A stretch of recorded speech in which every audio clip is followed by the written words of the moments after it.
আমন্ত্রণ দীপ্ত সংবাদে আপনাদের সাথে আছি আমি ইয়াসমিন সুমনা। ইরানের নতুন সর্বোচ্চ নেতা নির্বাচিত হয়েছেন আয়াতুল্লাহ আলী খামেনির ছেলে মুস্তফা খামেনি। বুধবার এ তথ্য জানিয়েছে সংবাদ মাধ্যম ইরান ইন্টারন্যাশনাল। প্রতিবেদনে বলা হয়, বিপ্লবী গার্ডের চাপে ইরানের অ্যাসেম্বলি অফ এক্সপার্ট মুস্তফাকে নতুন নেতা হিসেবে নির্বাচিত করেছে। বার্তা সংস্থা ফার্স নিউজের প্রতিবেদনে বলা হয়, ইরানের নিহত সর্বোচ্চ নেতা আয়াতুল্লাহ আলী খামেনিকে মাশহাদ শহরে সমাহিত করা হতে পারে, তবে নির্দিষ্ট কোনো সময়ের কথা জানানো হয়নি। গত 28 ফেব্রুয়ারি থেকে ইরানে হামলা শুরু করে ইসরায়েল ও যুক্তরাষ্ট্র। এতে এখন পর্যন্ত ইরানে 1097 জন বেসামরিক নাগরিক নিহত এবং 5000-এর বেশি মানুষ আহত হয়েছে বলে জানিয়েছে যুক্তরাষ্ট্র ভিত্তিক মানবাধিকার সংস্থা HRANA। পাল্টা হামলা অব্যাহত রেখেছে ইরান। এর মধ্যে কাতারের আল উদেইদ মার্কিন বিমান ঘাঁটি ও সংযুক্ত আরব আমিরাতের দুবাইয়ে অবস্থিত মার্কিন দূতাবাসে ড্রোন হামলার খবর পাওয়া গেছে। কুয়েতে ড্রোনের আঘাতে আহত একজন মারা গেছেন বলে জানিয়েছে বিভিন্ন সংবাদ মাধ্যম।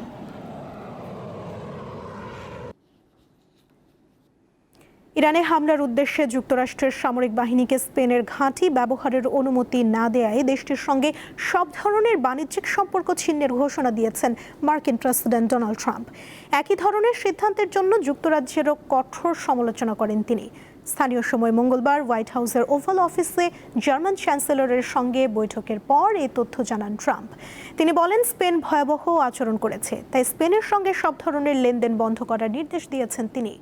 এ সময় যুক্তরাজ্যেরও কঠোর সমালোচনা করেন মার্কিন প্রেসিডেন্ট। তবে যুক্তরাষ্ট্র বাণিজ্য বন্ধ করলে বিশেষ কোনো সমস্যা হবে না বলে জানিয়েছে স্পেন।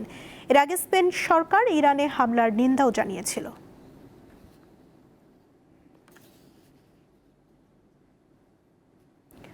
গত এক বছর ধরে বাণিজ্য যুদ্ধ, অভিবাসন সংকট এবং নানা অর্থনৈতিক ধাক্কা সামলে ওঠা মার্কিন অর্থনীতি এখন এক চরম অগ্নি পরীক্ষার মুখোমুখি। ইরানের বিরুদ্ধে যুদ্ধে যুক্তরাষ্ট্রের প্রেসিডেন্ট ডোনাল্ড ট্রাম্পের সিদ্ধান্ত পুরো বিশ্বকে এক গভীর অনিশ্চয়তার মুখে ঠেলে দিয়েছে। তবে প্রশ্ন উঠেছে, যুদ্ধ ব্যয়ের ধাক্কা কতটা সামাল দিতে পারবে ট্রাম্প প্রশাসন? এ নিয়ে এরই মধ্যে তৈরি হয়েছে নানা বিতর্ক। ইসরায়েল ও যুক্তরাষ্ট্রের যৌথ আগ্রাসনে এখন টালমাটাল গোটা বিশ্ব। ইরানের ওপর এই দুই দেশের হামলা কতদিন চলবে তা নিয়ে এখন আলোচনা। যুক্তরাষ্ট্রের প্রেসিডেন্ট ডোনাল্ড ট্রাম্প এরই মধ্যে ইঙ্গিত দিয়েছেন, ইরানে তাদের সামরিক অভিযান অপারেশন এপিক ফিউরি অন্তত 4 থেকে 5 সপ্তাহ চলতে পারে। তার এমন ইঙ্গিতে প্রশ্ন উঠেছে, মধ্যপ্রাচ্যে এ যুদ্ধ চালিয়ে যেতে যুক্তরাষ্ট্রের কত খরচ হতে পারে, আর সেই সামর্থ্য ট্রাম্প প্রশাসনের রয়েছে কিনা। ইরানের বিরুদ্ধে যুদ্ধে যুক্তরাষ্ট্রের কত খরচ হতে পারে সেটা ঠিকঠাক অনুমান করা কঠিন। বিশ্লেষকদের মতে এটা অনুমান করার সময় এখনো আসেনি। তবে তুরস্কের আনাদোলু সংবাদ সংস্থার দেয়া তথ্য অনুযায়ী অপারেশন এপিক ফিউরির প্রথম 24 ঘন্টায় যুক্তরাষ্ট্রের প্রায় 77 কোটি 90 লাখ ডলার খরচ হয়েছে। এছাড়া অভিযানের আগে যুদ্ধবিমানের অবস্থান পরিবর্তন, ডজনের বেশি নৌযান মোতায়েন ও আঞ্চলিক সম্পদ একত্র করার মতো সামরিক প্রস্তুতির জন্য যুক্তরাষ্ট্র আরও প্রায় 63 কোটি ডলার খরচ করেছে বলে অনুমান করা হচ্ছে। এছাড়া USS জেরাল্ড আর ফোর্ডের মতো একটি বিমানবাহী রণতরী পরিচালনায় প্রতিদিন আনুমানিক প্রায় 65 লাখ ডলার খরচ হয়। এই অভিযানে সামরিক সরঞ্জাম হারানোর খরচও যুক্ত হচ্ছে। মার্কিন কর্মকর্তারা জানিয়েছেন, ইরানি যুদ্ধবিমান মনে করে ভুলবশত যুক্তরাষ্ট্রের 3টি যুদ্ধবিমান ভূপাতিত করেছে কুয়েত। প্রতিটি আধুনিক ফাইটার জেটের মূল্য $100 মিলিয়ন কাছাকাছি। বিশ্লেষকদের মতে যুক্তরাষ্ট্রের $1 ট্রিলিয়ন প্রতিরক্ষা বাজেট রয়েছে, যা $1.5 ট্রিলিয়ন উন্নীত করার প্রস্তাব করা হয়েছে। কিন্তু বড় প্রশ্ন হলো অস্ত্রের মজুত, বিশেষ করে ইন্টারসেপ্টর ক্ষেপণাস্ত্রের মজুত সীমিত। এগুলোর একটি বড় অংশ ইউক্রেন ও ইন্দো প্যাসিফিক অঞ্চলের জন্য নির্ধারিত। ফলে এক ফ্রন্টে অতিরিক্ত ব্যবহার অন্য অঞ্চলের প্রতিরক্ষা সক্ষমতায় প্রভাব ফেলতে পারে। এসব ইন্টারসেপ্টর ক্ষেপণাস্ত্র অত্যন্ত জটিল প্রযুক্তির পণ্য। এগুলো দ্রুত, বড় সংখ্যায় উৎপাদন করা সম্ভব নয় বলছেন বিশেষজ্ঞরা। এছাড়া ক্ষেপণাস্ত্র প্রতিরোধ প্রক্রিয়া কয়েক সপ্তাহের বেশি চালিয়ে যাওয়া সম্ভব নয় বলে মত তাদের। ইশরাত সুমা, দীপ্ত বার্তাকক্ষ। পররাষ্ট্রমন্ত্রী ডক্টর খলিলুর রহমানের সঙ্গে দ্বিপাক্ষিক বৈঠক করেছেন ঢাকা সফররত দক্ষিণ ও মধ্য এশিয়া বিষয়ক মার্কিন সহকারী পররাষ্ট্রমন্ত্রী পল কাপুর। সকালে পররাষ্ট্র মন্ত্রণালয়ে এই বৈঠক অনুষ্ঠিত হয়। এর আগে পররাষ্ট্র প্রতিমন্ত্রী শামা ওবায়েদের সঙ্গেও বৈঠক করেন পল কাপুর। পররাষ্ট্র মন্ত্রণালয়ের কর্মকর্তারা জানান, পল কাপুরের সফরে দ্বিপক্ষীয় বিষয়গুলোর পাশাপাশি ভূ রাজনৈতিক নানা প্রসঙ্গ আলোচনায় এসেছে। দুপুরে সচিবালয়ে বাণিজ্যমন্ত্রী খন্দকার আব্দুল মুক্তাদির এবং জ্বালানি ও খনিজ সম্পদ মন্ত্রী ইকবাল হাসান মাহমুদের সঙ্গেও বৈঠক করার কথা রয়েছে মার্কিন সহকারী পররাষ্ট্রমন্ত্রী পল কাপুরের। সন্ধ্যায় ব্যবসায়ী প্রতিনিধি দলদের সঙ্গে মতবিনিময়ের পাশাপাশি সফর উপলক্ষে নৈশভোজে অংশ নেবেন পল কাপুর।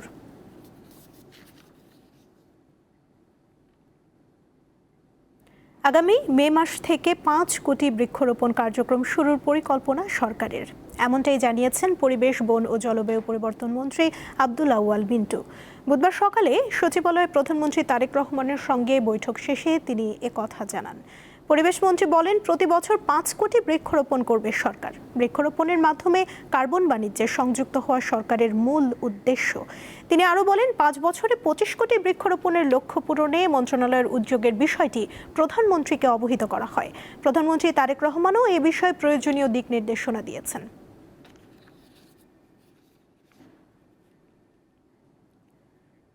চাঁদাবাজ ও সন্ত্রাসীদের তালিকা প্রকাশ করে শিগগিরই অভিযান পরিচালনা করা হবে বলে জানিয়েছেন স্বরাষ্ট্রমন্ত্রী সালাউদ্দিন আহমেদ।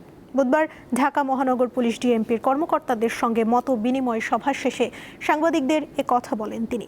স্বরাষ্ট্রমন্ত্রী আরও জানান, অভিযান ঢাকা থেকে শুরু হবে, এজন্য জনগণের সহযোগিতা প্রত্যাশা করেন তিনি।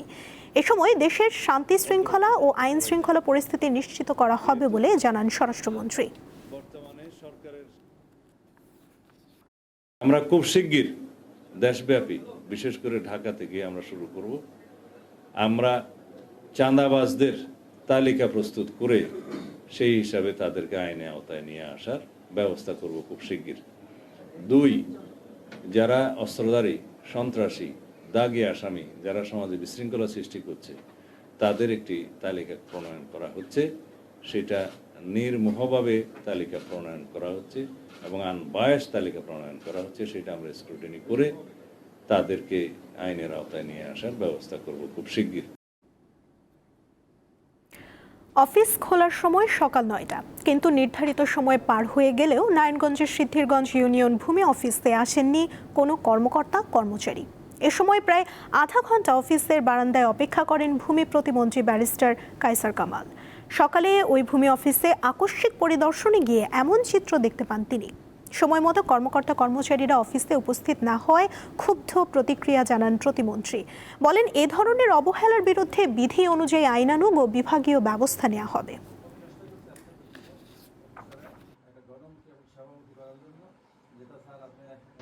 আশাহত হয়েছি, বিকজ 9টার সময় অফিস খোলার কথা, 9:45টার সময় কর্মকর্তা 2 জন এসছেন, একজন এসছেন 9:10টা, আরেকজন 10টার পরে এসছেন ইন্সপেকশন শুরু। তো এই ব্যাপারে আমরা যথাযথ কর্তৃপক্ষের মাধ্যমে বিধি অনুসারে ব্যবস্থা নেওয়া হবে। দেখুন, প্রজাতন্ত্রের কর্মকর্তা বা কর্মচারী হিসাবে জনগণের সাথে যে সম্পৃক্ততা, ইন্টারাকশনটা, সেটা হয়ে উঠছে না। তো সেই বিষয়টা আমরা অ্যাড্রেস করব। আমরা যে এলাকার মানুষ কোনো 2 পয়সা গণ্য করা না। আমার তুমি 40,000 টাকা চাই, আল্লাহ আমি তুমি গরিব 40,000 টাকা করতে দিব। আসলে না করতে আমার এই জায়গাটা আমার নামঞ্জুর করে দিছে। কাগজপত্র সঠিক আছে এবং আমার খাজনাও দেওয়া আছে। ইদানিং অফিসে আসলে খাজনা হয়েছে, ঘাস লেগে আছে।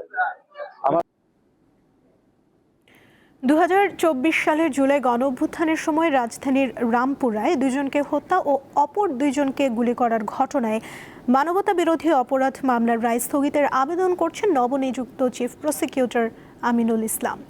আন্তর্জাতিক অপরাধ ট্রাইব্যুনাল 1-এ আজ রায় ঘোষণার জন্য দিন ধার্য ছিল। প্রসিকিউশন জানায়, মামলা প্রক্রিয়ায় কিছু ঘাটতি থাকায় এবং বাড়তি তথ্য উপাত্ত যুক্ত করতে রায় স্থগিত চেয়ে আবেদন করা হয়েছে। এ মামলায় তৎকালীন ডিএমপি কমিশনার হাবিবুর রহমান সহ পুলিশের 5 জন সাবেক কর্মকর্তার বিরুদ্ধে অভিযোগ আনা হয়েছে। তাদের মধ্যে রামপুরা পুলিশ ফাঁড়ির সাবেক সহকারী উপপরিদর্শক চঞ্চল চন্দ্র সরকার হেফাজতে রয়েছেন, বাকি 4 জন পলাতক। এই মামলাটি আমার আগেই রায়ের জন্য ধার্য ছিল, কিন্তু আমার কাছে মনে হয়েছে যে এই সমস্ত মামলাটি আমার পর্যবেক্ষণ করা প্রয়োজন। সেই হিসাবেই মামলাটি আমি সম্পূর্ণ দেখলাম। আমার নলেজে যেটা আসলো, যে একটা ভিডিও রেকর্ডিং আছে, সেই ভিডিও রেকর্ডটা ইনঅ্যাডভার্টেন্টলি আমরা এটা এভিডেন্সে আনতে পারিনি। আমার কাছে মনে হচ্ছে যে এরকম একটি শক্ত সাবুত এভিডেন্স যেটা আমরা না দেওয়ার কারণে আমার কাছে মনে হচ্ছে যে এটা আমাদের দেওয়া প্রয়োজন। সেই কারণেই আজকে আমরা আদালতের কাছে, ট্রাইব্যুনালের কাছে আমরা আবেদন জানিয়েছি। ঢাকার 2টি সহ দেশের 6টি সিটি কর্পোরেশনে 6 জন পূর্ণকালীন প্রশাসক নিয়োগের বৈধতা চ্যালেঞ্জ করে হাইকোর্টে রিট করা হয়েছে। বুধবার সুপ্রিম কোর্টের 6 আইনজীবী এই রিট দায়ের করেন। এতে স্থানীয় সরকার সচিব ও নির্বাচন কমিশন সহ সংশ্লিষ্টদের বিবাদী করা হয়েছে। রিটকারী আইনজীবীরা হলেন গোলাম কিবরিয়া, জিল্লুর রহমান, আবু দাউদ নিজামী, আল মুত্তাকি বিল্লাহ, ইসমাইল হোসেন সবুজ ও খালিদ সাইফুল্লাহ। গত 22শে ফেব্রুয়ারি দেশের 6 সিটি কর্পোরেশনে 6 জনকে পূর্ণকালীন প্রশাসক হিসেবে নিয়োগ দেওয়া হয়।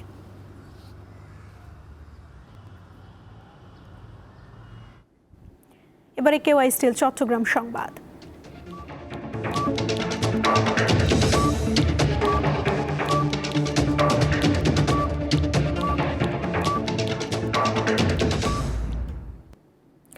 দখল দূষণে চট্টগ্রামের লোহাগাড়া উপজেলার বোয়ালিয়া খালের বেহাল দশা। নির্বিঘ্নে চলছে দখল, ফেলা হচ্ছে নিত্যদিনের ময়লা আবর্জনা, দেখার যেন কেউ নেই। দখল ও দূষণে মৃতপ্রায় বোয়ালিয়া খাল। এর পাড় ঘেঁষে গড়ে উঠেছে একের পর এক অবৈধ বাড়িঘর ও দোকানপাট, আছে কসাইখানাও। খালের পাড়ে একাধিক স্থানে অবৈধ ময়লার স্তূপ, পানিতে ভাসছে প্লাস্টিক বোতল সহ নানান রকম বর্জ্য। কালো পচা পানি দুর্গন্ধ ছড়াচ্ছে, রয়েছে মশার উৎপাত। ফলে এই জলাধারের পাশে দুদণ্ড দাঁড়ানোর উপায় নেই। হুমকির মুখে খালের জীববৈচিত্র্য, ভেঙে পড়েছে পানি নিষ্কাশন ব্যবস্থা। তাই সামান্য বৃষ্টিতেই আশেপাশে সৃষ্টি হয় জলাবদ্ধতা। পুরো লোহাগাড়ার একটা পানি নিষ্কাশনের মাধ্যম হিসেবে কাজ করে সেই খাল আজকে ময়লা আবর্জনা, বিভিন্ন বড় বড় বিল্ডিং, যারা প্রজেক্টরের বিল্ডিং করে তাদের ময়লা আবর্জনা এই খালে আসতেছে।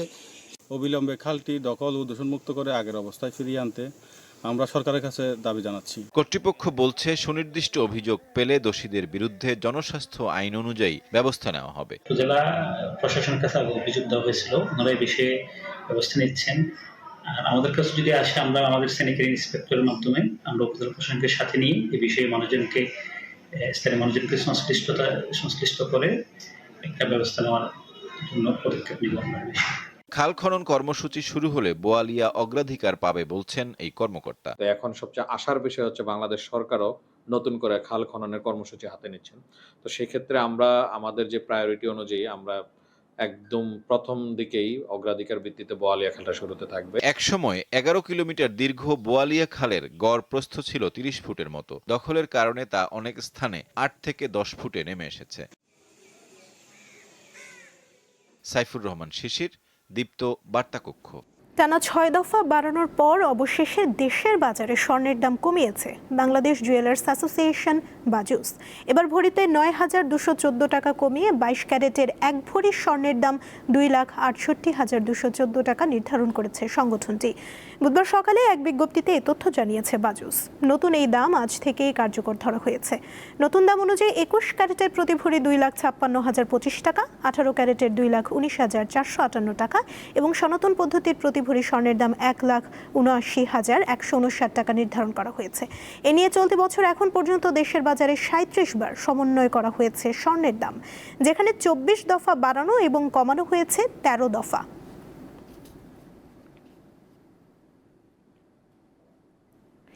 ঈদ সামনে রাজধানীর বিভিন্ন বিপণী বিতানে বেড়েছে ক্রেতাদের ভিড়। দেশি বিদেশি পোশাকের পসরা সাজিয়ে বসেছেন দোকানিরা। পরিবারের ছোট সদস্যদের নিয়ে এক দোকান থেকে অন্য দোকানে ঘুরছেন বাবা মায়েরা। এছাড়া মেয়েদের 3 পিস এবং কসমেটিক্সের দোকানেও বাড়ছে ভিড়। ঈদের আনন্দ বাড়িয়ে দেয় নতুন পোশাক, তাই ঈদ সামনে রেখে রাজধানীর পোশাক ও বিপণী বিতানগুলোতে ক্রেতাদের ভিড় চোখে পড়ার মতো। এবার গরমের মধ্যে ঈদ, বিষয়টি মাথায় রেখে সুতি ও পাতলা কাপড়ে দোকান সাজিয়েছেন বিক্রেতারা। ক্রেতাদের মাঝেও দেখা গেছে সুতি কাপড় কেনার আগ্রহ। কমফোর্টেবল হতে হবে অবশ্যই, যে কোনো কিছুই আমরা চুজ করি না কেন, কমফোর্টেবল যদি না হয় এটা পরতে অনেক বিরক্তও লাগে এবং আনইজিও ফিল হয়। সুতি কাপড় যেটা হচ্ছে খুব বেশি হেভি হবে না, গর্জিয়াস হবে না, বাট ইজিলি ইউটিলাইজ করা যাবে। কোনটা রেখে কোনটা নেব, শার্ট নিব নাকি পাঞ্জাবি নেব, এটা নিয়ে কনফিউশন। বিক্রেতারা জানান সব বয়সীদের পোশাক তুলেছেন তারা। পাঞ্জাবি, শাড়ি, থ্রি পিস ও ছোটদের রঙিন পোশাকে বেশি সাড়া পাচ্ছেন। বিশেষ করে আমাদের কটন ফেব্রিক্সের কালেকশনগুলো খুবই বেশি। পাকিস্তানি, তারপর হচ্ছে হলো গিয়া আপনার মিশরি, বিভিন্ন ধরনের যে থাইল্যান্ডের প্রোডাক্টগুলো, ওইটা অ্যারেঞ্জমেন্টটা একটু বেশি। সিল্কের শাড়িগুলো বেশি গেছে, আর হচ্ছে যেগুলো হচ্ছে মসলিনের ওড়না আর হচ্ছে সিল্কের জামা। ইফতারের পর দোকানগুলোতে ক্রেতা সমাগম বাড়তে দেখা গেছে। নিজেদের সামর্থ্যের মধ্যে পরিবারের সদস্যদের মুখে হাসি ফোটানোর চেষ্টায় অভিভাবকরা। আলোয়ান খান, দীপ্ত সংবাদ, ঢাকা। ঈদ সামনে রেখে ব্যস্ত সময় পার করছেন নারায়ণগঞ্জের জামদানি শাড়ি তৈরির কারিগররা। তবে বেচাকেনা এখনও তেমন জমে ওঠেনি বলে জানান বিক্রেতা ও তাঁতিরা। রমজানের শেষ দিকে প্রতিবারের মতো এবারও ভালো বেচাকেনা হতে পারে বলে আশা করছেন সংশ্লিষ্টরা। গভীর মনোযোগে হাতে চলছে বুনন কাজ। দম ফেলার যেন সুযোগ নেই জামদানি কারিগরদের। প্রতিদিন ভোর 5টা থেকে মধ্যরাত অবধি ব্যস্ত তারা। নারায়ণগঞ্জের রূপগঞ্জ উপজেলার নোয়াপাড়া এলাকার জামদানি পল্লীতে চোখে পড়বে এমনই দৃশ্য। বছর জুড়ে জামদানির চাহিদা থাকলেও ঈদ সামনে ব্যস্ততা বাড়ে কয়েক গুণ। এই কাজে অনেক দিনে রাতে অনেক পরিশ্রম করতেছি। ঈদ উপলক্ষে যেমন আমরা কাজটা একটু বাড়তিভাবে করি, সামনে ঈদ আছে। এই যে ডিজাইনটা নতুন ডিজাইন, এটা যদি পারিশ্রমিকটা একটু বাড়া দেওয়া হইতো তো ভালো হইতো। মান বেশির দিকে আমরা বেশি পারিশ্রমিকটা বর্তমানে পাইতেছি না। ফুল তেসরি, ছিটার তেরসি, ছিটার জাল, সুই জাল, হাঁটু ভাঙা তেরসি, ডালিম তেরসি সহ আছে পার্টির জাল, পান তেরসি, গোলাপ ফুল, জুঁই ফুল ও পোনা ফুল, শাপলা ফুল, গুটি ফুল, মদন পায়ের সহ প্রায় শতাধিক নামের জামদানি। এগুলোর মধ্যে ছিটার জাল, সুই জাল ও পার্টির জালের দাম সবচেয়ে বেশি। আমাদের এখানে জামদানি 3000 টাকা থেকে শুরু, 50, 60, 70, 80, 1 লাখ 1.5 লাখ টাকাও আছে। 60-80 কাউন্ট থেকে 120-100 কাউন্ট পর্যন্ত শাড়ি আমার কাছে বানানো আছে। এবারের ঈদে শত কোটি টাকার জামদানি যাবে দেশের বিভিন্ন বিপণী বিতানে। শুধু তাই নয়, বিদেশের বাজারেও পাঠাতে হবে তাঁতিদের বোনা নানা রং ও ডিজাইনের শাড়ি। তবে ঈদের বেচাকেনা এখনো শুরু হয়নি বলে জানান এই পল্লীর তাঁতিরা। আমরা আশাবাদী 15 রোজার পর থেকে বেচাকেনা লাগবে। জামদানি শাড়ি কিনতে দূর দূরান্ত থেকে প্রতিদিনই ছুটে আসছেন ক্রেতারা। আমি মূলত এখানে ঈদের কেনাকাটা করতে আসছি, আমার আত্মীয় স্বজনদেরকে গিফট দিব। আর এখানে সুলভ মূল্যে পাওয়া যায়, তো এর জন্যই আমরা এখানে আসি। প্রতি বছরই ঈদের জন্য সব এখান থেকেই কেনা হয় আমাদের। আর এখান থেকে আমরা অথেন্টিক জামদানিটাই পাই। জামদানি শাড়ির জন্য 5000 টাকা থেকে 2 লাখ টাকা পর্যন্ত গুনতে হয়। কামরুন নাহার, দীপ্ত, বার্তাকক্ষ। এবারে অমর একুশে বইমেলা প্রসঙ্গ।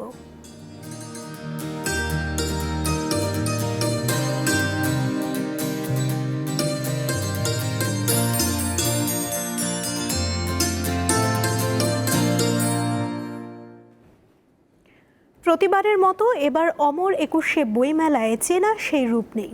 আগের বছরগুলোতে প্রকাশনা প্রতিষ্ঠানগুলো পাঠক টানতে তৈরি করত দৃষ্টিনন্দন প্যাভিলিয়ন। ভিন্ন ভিন্ন নকশা, আলোকসজ্জা আর স্থাপত্য শৈলীতে মেলায় তৈরি হতো উৎসবের আবহ। কিন্তু এবার মেলায় নেই কোনো প্যাভিলিয়ন, বরাদ্দ হয়েছে শুধু স্টল। বই, লেখক ও পাঠক নিয়ে বইমেলা, তবু আয়োজনের বৈচিত্র্য মেলাকে দেয় বাড়তি মাত্রা। প্যাভিলিয়ন ছাড়া এবারের আয়োজনে সেই চেনা উৎসবের আমেজ নেই। প্যাভিলিয়ন না থাকায় পাঠকদের আকৃষ্ট করতে প্রকাশকদের নেই আলাদা নকশায় সাজানোর সুযোগ। একই ধরনের স্টলের সারিতে কিছুটা একঘেয়েমিও দেখছেন কেউ কেউ। প্রতি বছরের মতো জাঁকজমকপূর্ণ এবার আসলে না। আগের বইমেলাটা আরো বেশি সুন্দর লাগছে, আমার কাছে মনে হয়েছিল প্যাভিলিয়ন বা স্টলগুলো আরো বেশি সুন্দর করে সাজানো ছিল। এবার প্যাভিলিয়নটা না থাকার কারণে আমার মনে হচ্ছে যে নান্দনিকতায় খানিকটা ঘাটতি রয়েছে। ওইরকম সৌন্দর্যটাও আসলে কমে গেছে। তো আমার কাছে মনে হয় যে ওই আগের প্যাভিলিয়নের যে ব্যাপারটা আছে ওইটা থাকলেই হয়তো ভালো হতো। প্যাভিলিয়ন না থাকায় থিম অনুযায়ী সাজানো যায়নি, ফলে মেলার চিরচেনা বৈচিত্র্য ও নান্দনিকতা অনেকটাই হারিয়েছে। এখন তো সবার একই রকম ডিজাইন, মানুষ আলাদা কিছু করতে পারে না। একেবারে যারা পাবলিকেশনের নাম জানে, চিনে, বোদ্ধা লোক, তারা হয়তো বুঝতে পারে যে এটা এরকম এটা এরকম। আর যারা ঘুরতে আসে তাদের কাছে এখন সব একরকম মনে হচ্ছে। আমাদের পেভিলিয়নের জায়গায় এবার 5টা করে ইউনিট দেওয়া হয়েছে। যেহেতু আমরা পেভিলিয়নটাই প্রত্যেক বছর আয়োজন করে আসছি, আমরা চাইবো যে নেক্সট ইয়ার থেকে যাতে আবার এই পেভিলিয়নের আয়োজনটাই করা হয়ে থাকে। এবার বইমেলা আয়োজনে অনিশ্চয়তা কাটানো এবং সব প্রকাশনীকে এক কাতারে আনতে প্যাভিলিয়ন বরাদ্দ বাতিল করে কর্তৃপক্ষ। জহুরুল মোহসান, দীপ্ত সংবাদ, ঢাকা।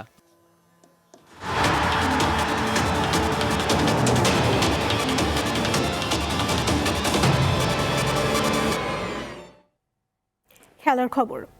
নারী এশিয়ান কাপে পরের ম্যাচের জন্য বুধবার সকালে সিডনির জুবলি স্টেডিয়ামে রিকভারি সেশন করেছে বাংলাদেশ দল। এশিয়ার শীর্ষ মঞ্চে খেলতে নেমে বর্তমান চ্যাম্পিয়ন চীনের বিপক্ষে চোখে চোখ রেখে লড়াই করেছে লাল সবুজের প্রতিনিধিরা। ম্যাচ 2-0 গোলে হারলেও বাংলাদেশের মেয়েরা মন জিতেছেন। আগামী 6 মার্চ শক্তিশালী উত্তর কোরিয়ার বিপক্ষে খেলবে বাংলাদেশ। সেদিন হবে আরেকটি বড় পরীক্ষা।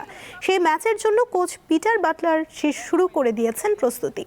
খেলোয়াড়দের মানসিক সতেজতার জন্য সিডনি শহর ভ্রমণের পরিকল্পনা করা হয়েছে। সকালে রিকভারি সেশনে প্রথম গ্রুপে ফিটনেস কোচের অধীনে হালকা ব্যায়াম করেন খেলোয়াড়রা। দ্বিতীয় গ্রুপে প্রধান কোচ পিটার বাটলারের অধীনে 45 মিনিটের হালকা অনুশীলন হয়। আলহামদুলিল্লাহ বড় ধরনের কোনো ইনজুরি নেই আমাদের টিমে। সো মেয়েরা সুস্থ আছে, সেটা হচ্ছে সবচেয়ে বড় গুড সাইন, কারণ পরের ম্যাচটা আরও বেশি ইম্পর্টেন্ট আমাদের জন্য। আমরা যদি ভাগ্য যদি আমাদের সহায় থাকে, আমরা যদি একটা পয়েন্ট আনতে পারি পরের ম্যাচে, তো আমরা ওইভাবেই মোটিভেট করছি মেয়েদের। টি-20 বিশ্বকাপের প্রথম সেমিফাইনালে আজ সাউথ আফ্রিকার মুখোমুখি হবে নিউজিল্যান্ড। কলকাতার ইডেন গার্ডেন্সে খেলা শুরু সন্ধ্যা 7:30টায়। আইসিসির টি-20 র্যাঙ্কিংয়ে এগিয়ে নিউজিল্যান্ড, তবে এবারের টুর্নামেন্টে দুর্দান্ত ফর্মে রয়েছে সাউথ আফ্রিকা। দলটি এখন পর্যন্ত অপরাজিত রয়েছে। টানা দ্বিতীয়বারের মতো টি-20 বিশ্বকাপের ফাইনালে উঠতে মরিয়া প্রোটিয়ারা। বিপরীতে গ্রুপ পর্বে সাউথ আফ্রিকার বিপক্ষে হারলেও কলকাতার মাঠে সেই হারের প্রতিশোধ নিতে মরিয়া কিউইরা।